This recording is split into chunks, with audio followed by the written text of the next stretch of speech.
ተመስገን ሽማግሌዎቹን ለአባባ ልኮርፍ አለ። ተመስገን እንግዲህ ቁም ነገር ሰርቷል ማለት ነው። ከአባባና ከትሁት ጋር ሂዶ የአባባን ሚስት እንግዲህ አግኝተው አብረው እሱም እየነዳ በዊልቸሩን እየነዳ አብሮ መጥቷል። እንግዲህ ለአባባም እንግዲህ ተመስገን እንግዲህ ሽማግሌ ልኳል ማለት ነው። በዚህ የተናደደው እንግዲህ ናቲ ጨለማን ተገን አድርጎ እንግዲህ ተመስገንን መትቶታል ማለት ነው። ተመስገን ግን ፊት ለፊት ለሚመጣበት የማይመለስ ነበር፣ ግን በጨለማ ሆነና በጣም ያሳዝናል ማለት ነው። አሁን እንግዲህ ሽምግልናውም እንግዲህ እባክህ አባዬ እነዚህ ሁለት ልጆች እንዳያስቸግሩህ እያለ ስትል ማን ተመስገን እኮ የድሮ ተመስገን አይደለም ተሻሽሏል በማለት ነበር የተናገሩት።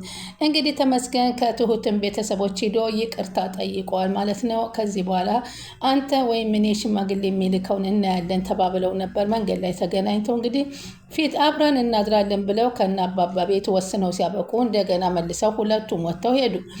ከዛ ምንድን ነው ችግሩ በማለት ትሁት ትጠይቀዋለች። ምንም ነገር አላደረኳትም፣ ያው ለእህቷ ቴክስት ልኬላታለሁኝ እና ታዲያ ለእህቷ ለምን አንተ ከየት አግኝተህ ላክላት ስትለው ከአንቺ ስልኳን አውጥቼ ከሰው ስልክ አውጥቶ ስልክ መውሰድ ያለ ባለቤቱ ፍቃድ ትክክል ነው ብለህ ታስባለህ? ምን እየሆንክ ነው አለችው ማለት ነው። እንደሰማሽው ነው። ምን አድርጋታለሁ? ምንድን ነው የምሰማው ነገር? ምንድን ነው ያደረግከው ነገር ስትለው ምንም ያደረግኩት ነገር የለም፣ እውነቱን ተናግሬያለሁኝ። ምንድን ብለህ ነው የተናገርኩት? ናቱን እስኪ እውነቱን አስረዳኝ በማለት ስትጠይቀው እውነቱማ በእህቷ ገንዘብ የምታሳክማት የእህቷ አካውንት የተሰረቀ እንደሆነ ነው የተናገርኩት። ምን አለ? ምን ነው አሁን ነገር እኮ ግን አንቺ ለሷ ነሽ በማለት ነበር ያላት። እንዲህ አይነት ሰው ነህ እንዴ በማለት እንግዲህ በእናቱን ወግኖ ለሚያደርገው ንግግር ላይ እንግዲህ ናቲን እየጠላችው መታለች። እንግዲህ ተመስገንና እሱ ደግሞ መንገድ ላይ ተገናኘውና እባክህ አለው። ተመስገን እየተከታተልከኝ ነው እንዴ ናቲ አለው። የተከታተልከኝ ነው በማለት ሲጠይቀው ምን አለ ብዬ እከተልሃለሁ አለው። ማጅራት መችና እንዴ አለው። እዛው ልታድር አልነበር? ላድር ነበር ያሰብኩት፣ ሀሳቤን ቀየርኩኝ። አንተም እኮ ልታድር አስበህ ነበር። እኔ እንኳ አላድርም። ሌላው ነገር ግን አንተ ግን በዚህ ምክንያት መውጣትህ ያሳዝናል አልኩ። ይኸውልህ አንድ ነገር ብቻ ላስጠንቅቅህ ይለዋል። ይኸውልህ የግድ ማወቅ ስላለብህ ነው ሲል ተመስገን ይነግረዋል። እሺ ንገረኝ ምንድን ነበረ በማለት ናቲ ሲጠይቀው እውነት እልሃለሁ፣ በልጄም እምልሃለሁ፣ ትሁት የኔ ሚስት ነች የምትሆነው። እየቃዠህ ነው አለው ናቲ። እንደው ተሳክቶልህ እንኳ ብታገባት እመነኝ አንተን ፈታኔን ታገባኛለች። መቼም ለአንተ ሚስት ልትሆን አትችልም። ለምን? አንተ ማን ስለሆንክ ነው አለው። እኔ ስለጠበቅኳታል፣ የቀደመ እንጂ የጠበቀ አይሆንም አለውና ሲል ለማንኛውም ከቀደመና ከጠበቀ የማን እንደሚበልጥ እንተያያለን። ይህንን የነገርኩህ እንዲህ ዝም ብለህ አትድከም አትልፋ ለማለት ያክል ነው። ኤኒዌይስ መልካም ምሽት እመኝልሃለሁ በማለት ይሰናበተዋል። እንግዲህ በዚህ የተናደደው ናቲ ነው እንግዲህ ጨለማን ተገን አድርጎ ለመማታት እንግዲህ አስቦ ሄዶ የመጣው። እንግዲህ ውድ ተመልካቾች አባባ አሁን የምትነግራቸውን ነገር እየተረዱ መጥተዋል። ደግሞ በሚስቴ በምንድን ነው የምትመጡብኝ? ኧረ እባክሽ ተይኝ እንዴ! አንተ ማየት ባለህበት ሰዓት ታያታለህ። እሺ አሁን ሊያት አለና ቆረጠ። አባዬ አሁን እኮ በጣም መሽቷል። እንዴት ነው አሁን በዚህ ሰዓት ይዤ የሚሄደው አለች። ደርሰን እንምጣ ግድ የለሽም አላት። አንደርስም እኮ ነው የምልህ። ደግሞ ሰውየው ቀጠሮ ሰጥቶኛል። እንዴት ነው አሁን የምንሄደው? ተይኝ እንግዳስ ተይኝ ትሁት እባክሽ። ምንኑ ነው የምትወው እንዴ? አንተ ከእውነት ለምን ትሸሻለህ አባዬ በማለት ታፈጥበታለች። ከዛም እንግዲህ ተመስገንም ለተነስና አብረን እንሂድ በማለት እንግዲህ ጉዞ ወደ ሴትዮዋ ሂዶ ሲያገኛት ግን እንደምንም ሆና ብትገኝ ያለውን ሰው ሲያገኛት ደስታው ሙሉ ነበር የሆነለት። አቶ አባባ ምንም አትናገርም፣ አታውራም፣ አታወቀኝም፣ ብቻ አበባዬ ከፊት ለፊት ያስቀምጬ ፎቶ ከመመልከት ይልቅ እሷን ልመልከታት እያለ ነበር የሚታየው። እንግዲህ በዚህ መሰረት እንግዲህ አሁን አባባ አንቺ አትሰቢ፣ ሁለቱም ልጆቼ ናቸው። አስቸገሩ አይደለ? እነዚህ ሁለት አሉ። ለምን ተመስገን አስቸገረ? እሱ ሰላማዊ ሰው ነው አለ። አባዬ እንደዛ አብረን ስንት አድርጎና አሁን ሰላማዊ ነው ትለዋለህ አለችው። የድሮ ተመስገን አይደለም አልኩሽ እኮ። አንቺ ጋር እውነት ካለ ግን ተመስገን ተቀይሯል። ኦኬ አላት።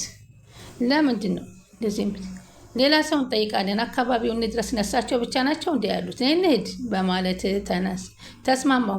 በመሄድ ተስማምቻለሁ፣ ሄዳለሁ፣ አገኛታለሁ ብዬሻለሁ አሉ። እሺ እንሄዳለን። ከዛም ሰውየውን አገኘነው፣ ካላገኘነው ሌሎች ሰዎች ያሳዩናል በማለት ተነጋገሩ። ናቲ እና ትሁት አብረው ተቀምጠው ነበር። እኔ ግን አሁን እየተውሽኝ ይመስለኛል፣ ለአንተ ስለመሰለህ ነው አለችው። ግን ምንድን ነው የምታስቢው?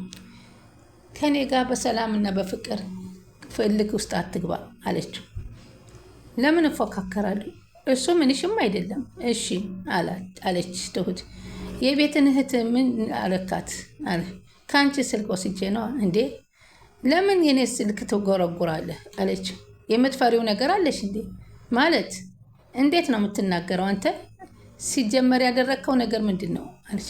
ይኸውልሽ ትሁት፣ እኔ ልክ መስሎ የታየኝን ነገር አደርጋለሁ አለች። የትኛው ትክክል ነው? እስኪ ነገር የትኛው ትክክል ነው የምታደርገው? ከእኔ ስልክ ቁጥር ወስዶ የማይሆን ነገር መነጋገር አለችው። ናቲ እወቅ፣ እህቷ የምትታከምበት የቤቲ ድርሻ ነው። ይሄን እንድታቅ፣ ወደድክም አልወደድክም እመን። ሌላውስ? እሺ የእናቴ ንብረት እኮ ጠቅልላ ይዛዋለች። እሷን አታጋፍጣት። ስለ ቤትም ሆነ ስለ ገንዘቡ ከሌላ ጋር ጠይቅ። እሷ ምን ታድርግህ? ለእሷ በእጇ ቆጥረ ሰጥተሃታል እንዴ አለችው። እንዴ ጭራሽ እኮ ምንም ነገር እኮ አይደርሳትም እያልክ ነው አንተ? አዎ ትጸጸትም እኮ ደግሞ በምትናገር። ለምን እጸጸታለሁ? እናቴ እኮ ናት የተጎዳችው። በጣም አዝናለሁ ናቴ። አስተሳሰብህ ለእናትህ ብቻ ነው የምታስበው። የእኔ ህመም አይታይሽም እንዴ ትሁት ሲላት፣ ይታየኛል። እኔ ለሁላችሁም ህመም ይጠፋ። አሁን ግን እኔ ነኝ ጥፋተኛ፣ በቃ ተው አለችው። ሰላም ወደ ቻናል የተከታታዮች ሰላማችሁ በያላችሁበት ይብዛ። ቻናላችን አዲስ የሆናችሁ ሰብስክራይብ፣ ላይክ፣ ሼር ያደረጋችሁ አበረታቱ። ትሁት ቀጣይ ፓርት ይዘንላችሁ መጥተናል። በዚህ ፓርት አባባ እንግዲህ ትክክለኛ አበባዬን ለማየት ቆርጠው ተነስተዋል፣ በጣም ወስነዋል። ለዚህም እንግዲህ ተመስገን አብሬ እሄዳለሁ በማለቱ ደግሞ ተመስገን ተቀይሯል እያሉ ነው። አሁን ናቲ ለቤት ደውሎ ምንድን ነው ከኛ የምትፈልጊው? ምን ፈልገሽ ነው እያለ ነበረ የሚናገረት። አንቺ ጋር ንብረት አለኝ እኮ ይላታል። እና ንብረቱን አንቺ ያለውን ንብረት መስጠት አለብሽ። አልከስሽም፣ ምን ክሰሰኝ ስትለው አልከስሽም፣ አንቺን አልከስሽም ይላታል። እና ታዲያ ምንድን ነው የምታገ በእህትሽ ነው የምመጣብሽ ይላታል። ከአንቺ ምን ጉዳይ አለ ብለሽ ነው? በእህትሽ ግን እመጣብሻለሁ ሲል ቤቢ ድንገት በዛ አካባቢ እያለፈ ነበር እና ሲሰማው በህዊ የማይደራደረው ቤቢ እንግዲህ በህዊማ ልትናገርና ልታሸማቅቅ አይገባህም በማለት እንግዲህ በቆመበት በቦክስ ይለዋል። እኔ እንግዲህ በአንቺ በእናቴ መተሻል፣ እኔም በእህትሽ እመጣለሁ።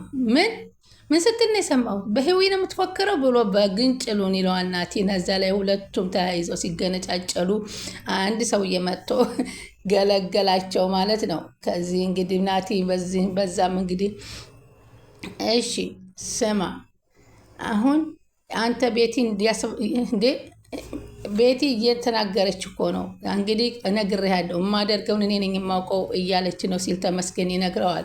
ናቲ ደግሞ እያስፈራራችኝ እኮ ነው አለ። ባለፈውም ልታስደበድበኝ ነበረ አለ። ሳቀበት እና ተመስገን ከትከት ብሎ ወንድ ልጅ ልታስደበድበኝ ነው አይልም፣ ነውር ነው። ኧረ ልደበደብ ነው ብሎ ወንድ ልጅ ያወራ ብሎ ከሰው ፊት አሳፍሮ ሳቀበት። አቅምህ በዚህ ልክ ነው እንዴ ስላለው በጣም ነው የተናደደው። ለሱም አንድ ሲመስልሃል ለዛ ህፃን ለቤቢ አለ።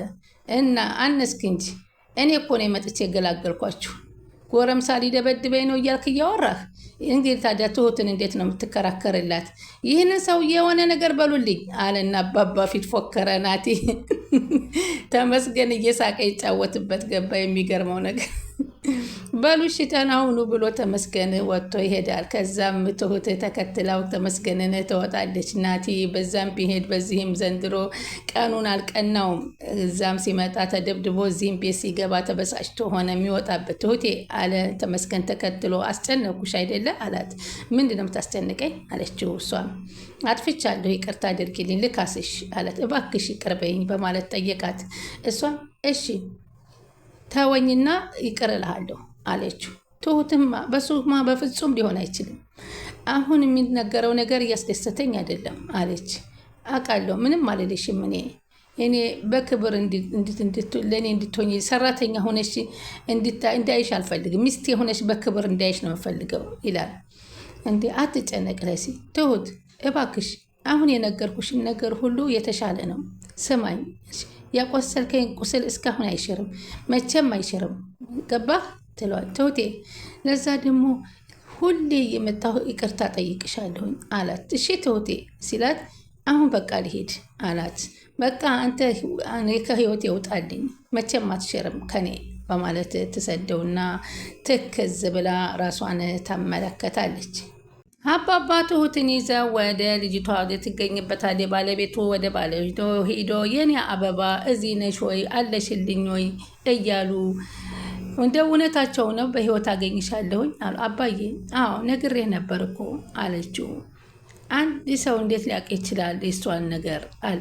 እንደዛ ማለቴ ሳይሆን ዝም ብሎ እንደዚሁ ያለ ቀጠሮ አይገኙም ብያለሁ እኮ። እንግዲህ ምን አለበት አባትሽ አይደለሁም? ምን ነው ሰላሜን ባገኝ። አባዬ ይቅርታ ይቅር ልበልሽሽ፣ ግን ከዚህ በኋላ ተይኝ በማለት ይሏት። አባዬ እሺ እኔ ተውሃለሁ፣ ግን እባክህ አንድ እድል ስጠኝ በማለት ትለምነዋለች።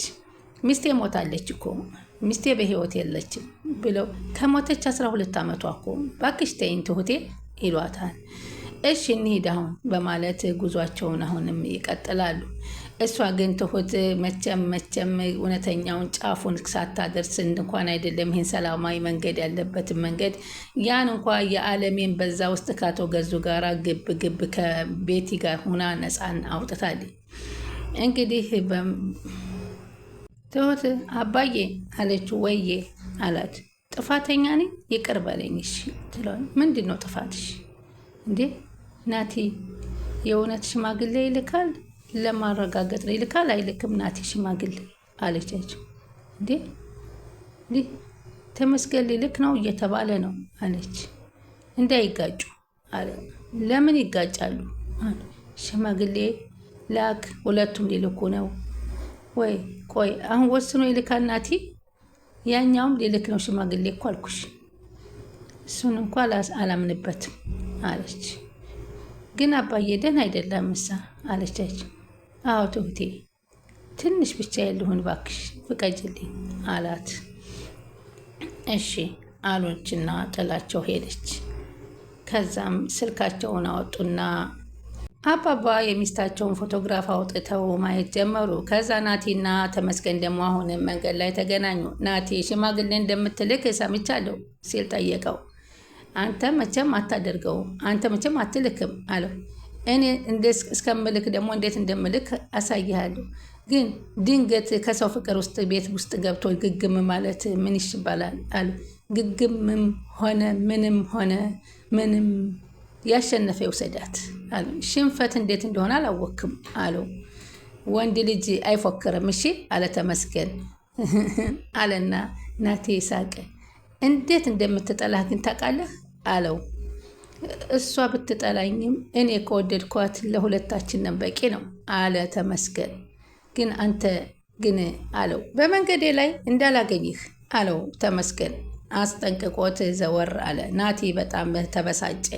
እንዴት ይሄን ይለኛል ብሎ በዚህ ብስጭት ነው እንግዲህ ናቲ ጨለማን ተገን አድርጎ አሳይሃለሁ በማለት ፎከረና ሄዶ ጨለማን ተገን በማድረግ እንግዲህ ሊመታው ያሰበው ማለት ነው።